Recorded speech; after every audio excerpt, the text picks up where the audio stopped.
ನಮಸ್ಕಾರ ಕನ್ನಡ ಒನ್ನಿಗೆ ಸ್ವಾಗತ. ನಾನು ಭಾಗ್ಯನಾರಾಯಣ ಬೊಗ್ಗವರಪು. ನಿನ್ನೆಯ ಘಟನೆ ಏನಿದೆ, ದುರ್ಘಟನೆ, ಕಾಶ್ಮೀರದ ಅನಂತನಾಗ್ ಡಿಸ್ಟಿಕ್ನಲ್ಲಿರುವಂತಹ ಪೆಹಲ್ಗಾಮ್ ಅನ್ನುವಂಥ ಪ್ರದೇಶದಲ್ಲಿ ಉಗ್ರವಾದಿಗಳು ಅಟ್ಟಹಾಸ ಮೆರೆದು 27 ಜನರನ್ನು ಗುಂಡಿಕ್ಕಿ ಕೊಂದಿದ್ದಾರೆ.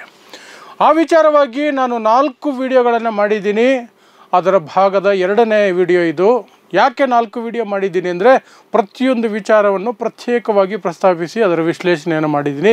ಸೊ ದಟ್ ಗೋಧಿ ಮಾಧ್ಯಮಗಳು ಬಿತ್ತುತ್ತಾ ಇರುವ ದ್ವೇಷ, ಸುಳ್ಳು, ಮಸಾಲೆ ಅವುಗಳನ್ನು ಪ್ರತ್ಯೇಕಿಸಿ ಒಂದೊಂದೇ ವಿಚಾರವನ್ನು ವಿವರಣೆ ಸಮೇತವಾಗಿ ಕೊಟ್ಟರೆ ಜನರಿಗೆ ರೀಚ್ ಆಗುತ್ತೆ ಅನ್ನೋ ಕಾರಣಕ್ಕಾಗಿ.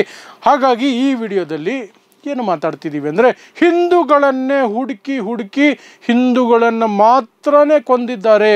ಹಿಂದೂಗಳಾಗಿದ್ದಕ್ಕೆ ಅವರು ಕೊಲೆಯಾಗಿದ್ದು, ಮುಸ್ಲಿಮರಾಗಿದ್ದರೆ ಅವರನ್ನು ಸಾಯಿಸ್ತಾ ಇರಲಿಲ್ಲ ಅಂತ ಒಂದು ಸುಳ್ಳನ್ನು ಈ ಗೋಧಿ ಮಾಧ್ಯಮಗಳು, ಮಾರಿಕೊಂಡಿರೋ ಮಾಧ್ಯಮಗಳು, ದ್ವೇಷ ಬಿತ್ತು ಮಾಧ್ಯಮಗಳು ನಿನ್ನೆಯಿಂದ ಹೇಳ್ತಾ ಇದ್ದಾವೆ. ಅದು ಸುಳ್ಳು ಅನ್ನುವ ರೀತಿಯಲ್ಲಿ ಒಂದು ಘಟನೆ ನಿನ್ನೆ ನಡೆದಿದೆ. ಒಂದು ಜೀವ ಹೋಗಿದೆ. 27 ಜನ ಏನು ಜೀವ ಕಳ್ಕೊಂಡಿದ್ದಾರೆ. ಆ ಪಟ್ಟಿಯಲ್ಲಿ ಇರುವಂತಹ ಏಕೈಕ ಮುಸ್ಲಿಂ ಹೆಸರು ಅಂದರೆ ಸೈಯದ್ ಆದಿಲ್ ಹುಸೇನ್ ಶಾ. ಈತನನ್ನು ಸಹ ನಿನ್ನೆ ಉಗ್ರವಾದಿಗಳು ಕೊಂದು ಹಾಕಿದ್ದಾರೆ. ಹಿಂದೂಗಳನ್ನೇ ಹುಡ್ಕೊಂಡು ಬಂದಿದ್ರು. ಹೆಸರು ಕೇಳಿ, ಗೋತ್ರ ಕೇಳಿ, ನಕ್ಷತ್ರ ಕೇಳಿ, ಜಾತಿ ಕೇಳಿ ಕೊಲ್ತಾ ಇದ್ರು. ಹಿಂದೂಗಳಾಗಿದ್ದಕ್ಕೆ ಅವರು ಜೀವ ಬಿಡಬೇಕಾಯ್ತು ಅಂತೆಲ್ಲ ಹೇಳ್ತಾ ಇದ್ದಾರಲ್ಲ ಈ ಅಯೋಗ್ಯರು. ಅಲ್ಲಿದ್ದ ಪ್ರವಾಸಿಗರು ಎಲ್ಲರೂ ಹಿಂದೂಗಳೇ. ಹಾಗಾಗಿ ಪ್ರವಾಸಿಗಳಲ್ಲಿ ಮುಸ್ಲಿಮರು ಯಾರು ಕೊಲೆ ಆಗಲಿಲ್ಲ. 40 ಜನ ಪ್ರವಾಸಿಗರಿದ್ದರು ಆ ಸ್ಪಾಟಲ್ಲಿ. 40 ಜನ ಪ್ರವಾಸಿಗರು. ಮುಸ್ಲಿಮರು ಅಂತ ಇದ್ದಿದ್ದು ಕುದುರೆ ಓಡಿಸೋರು ಮಾತ್ರ. ಅಲ್ಲಿ ಬಂದಂತಹ ಪ್ರವಾಸಿಗರನ್ನು ಆ ಕಣಿವೆಯಲ್ಲಿ ಕುದುರೆ ಮೇಲೆ ಕೂರಿಸ್ಕೊಂಡು ಓಡಾಡಿಸ್ತಾರಲ್ಲ, ಅವರು ಮುಸ್ಲಿಮರಿದ್ದರು. ಅವರ ವೇಷಭೂಷಣ, ಅವರ ಭಾಷೆ, ಅವರನ್ನು ನೋಡಿದ್ರೇ ಹೇಳಬಹುದು ಅವರು ಸ್ಥಳೀಯರು ಅಂತ, ಮುಸ್ಲಿಮರು ಅಂತ. ಹಾಗಿದ್ದು ಸಹ ಉಗ್ರರು ಅವರನ್ನು ಕೊಂದಿದ್ದಾರೆ ಅಂದರೆ ಅವರಿಗೆ ಧರ್ಮ ಮುಖ್ಯ ಅಲ್ಲ. ಕೆಲವರನ್ನು ಕೇಳಿದ್ದಾರೆ, ನೀನು ಹಿಂದೂನಾ ಅಂತ. ಅವಕಾಶ ಸಿಕ್ಕಲ್ಲಿ ಕೇಳಿದ್ದಾರೆ, ಮಿಕ್ಕಿದ ಜಾಗದಲ್ಲಿ ಒಡೆದು ಬಿಸಾಕಿದ್ದಾರೆ. ಅವ್ರಿಗೇನು ಬ್ರೈನ್ ವಾಶ್ ಮಾಡಿ ಕಳಿಸಿರುವಂತಹ ಬಂದೂಕುಧಾರಿಗಳವರು. ಅವ್ರು ಬರಬೇಕು, ಕೊಲ್ಲಬೇಕು, ಹೋಗಬೇಕು, ಬದುಕಿದ್ರೆ ವಾಪಸ್ ಹೋಗ್ಬೇಕು ಅಷ್ಟೇ. ಇಲ್ಲ ಜೀವ ಹೋದರೂ ಸಹ ಅವರು ನಮಗೆ ಸ್ವರ್ಗ ಸಿಗುತ್ತೆ ಅಂದ್ಕೊಂಡು ಕನಸು ಕಂಡ್ಕೊಂಡು ಆ ರೀತಿ ಬ್ರೈನ್ ವಾಶ್ ಆಗಿರೋರು. ಅವರಿಗೆ ಧರ್ಮದ ಬಗ್ಗೆ ಅಷ್ಟೆಲ್ಲ ತಲೆ ಕೆಡಿಸ್ಕೊಳ್ಳೋಂತಹ ಅವಶ್ಯಕತೆಯೂ ಇರಲ್ಲ, ಅಷ್ಟು ತಿಳುವಳಿಕೆಯೂ ಅವ್ರಿಗಿರೋದಿಲ್ಲ.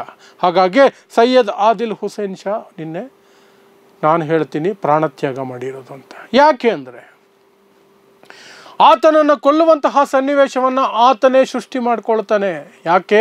ಪ್ರವಾಸಿಗರನ್ನು ರಕ್ಷಣೆ ಮಾಡೋದಕ್ಕೆ. ಇಲ್ಲಿ ಮಾಧ್ಯಮಗಳ ಇನ್ನೊಂದು ಸುಳ್ಳು ಸಹ ಬರ್ಸ್ಟ್ ಆಗುತ್ತೆ. ಏನು? ಮುಸ್ಲಿಮರನ್ನು ನಂಬಬಾರ್ದು.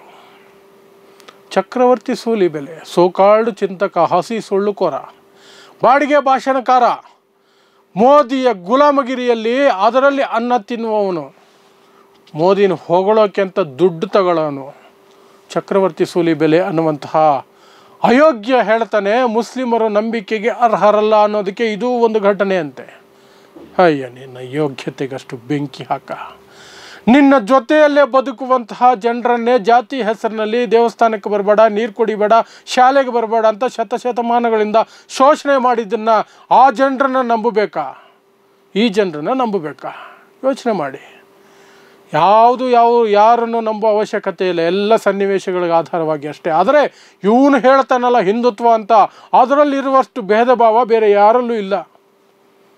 ಅಲ್ಲಿ ನಂಬಬಾರ್ದು, 100% ನಂಬಾರ್ದು. ಬೇರೆ ಕಡೆ ಅಟ್ಲೀಸ್ಟ್ 80% ನಂಬದೇ ಹೋದರೂ 20% ಆದರೂ ನಂಬಬಹುದು. ಬಿಡಿ, ಅವನ ಅಯೋಗ್ಯತನಕ್ಕಷ್ಟು ಬೆಂಕಿ ಹಾಕ. ಇಲ್ಲಿ ಸೈಯದ್ ಆದಿಲ್ ಹುಸೇನ್ ಅನ್ನುವರು ಕುದುರೆ ಹೊಡಿಸುವಂಥ ಕೆಲಸ ಮಾಡೋ, ಅದೇ ಅವರ ಜೀವನೋಪಾಯ, ಲೋಕಲೈಟು. ಉಗ್ರವಾದಿಗಳು ಯಾವಾಗ ಪ್ರವಾಸಿಗರ ಮೇಲೆ ದಾಳಿ ಮಾಡೋಕ್ಕೆ ಶುರು ಮಾಡಿದ್ರು, ಕಂಡಲ್ಲಿ ಗುಂಡು ಹೊಡೆದು ಸಾಯಿಸ್ತಾ ಇದ್ರು, ಈ ಯುವಕ ಅವರನ್ನು ತಡೆಯೋಕ್ಕೆ ಹೋಗ್ತಾನೆ.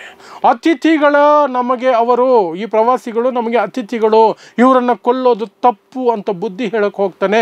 ಅವರು ಕೇಳೋದಿಲ್ಲ. ಅವರ ಬಂದೂಕನ್ನು ಕಿತ್ಕೊಳ್ಳೋಕ್ಕೆ ಪ್ರಯತ್ನ ಮಾಡ್ತಾನೆ ಈ ಯುವಕ ಸೈಯದ್ ಆದಿಲ್ ಹುಸೇನ್ ಶಾ. ಆಗ ಸಿಟ್ಟು ಮಾಡಿಕೊಂಡು ಟೆರರಿಸ್ಟ್ಗಳು ಅವನನ್ನು ಸಹ ಗುಂಡು ಹೊಡೆದು ಕೊಂದು ಹಾಕ್ತಾರೆ. ಪ್ರಾಣತ್ಯಾಗ ಆಗುತ್ತೆ. ಯಾಕೆ?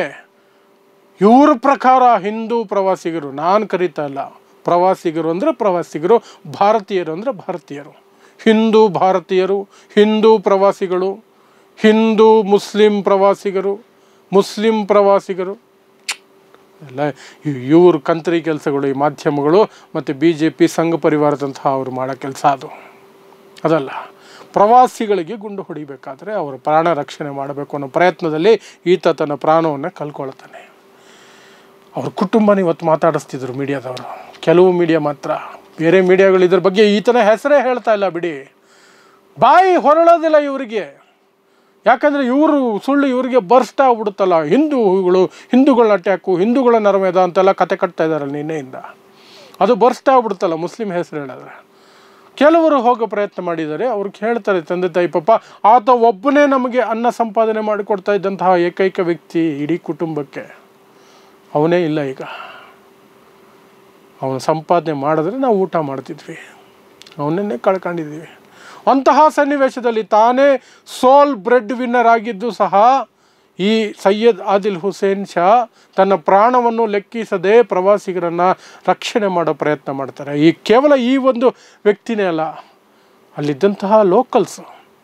ಈ ಶೂಟೌಟ್ ನಡೆದ ನಂತರ ಆರ್ಮಿಯವರು ಅಲ್ಲಿ ರೀಚ್ ಆಗೋದಕ್ಕೆ 20 ನಿಮಿಷ ಬೇಕಾಯಿತು. ಯಾಕೆ?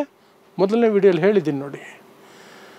ಮತ್ತೆ ಹೇಳಬೇಕು ಸಂಕ್ಷಿಪ್ತವಾಗಿ ಅಂದರೆ, ಆ ಪ್ರದೇಶ, ಆ ಲೊಕ್ಯಾಲಿಟಿ ಇರೋದೇ ಆ ರೀತಿ.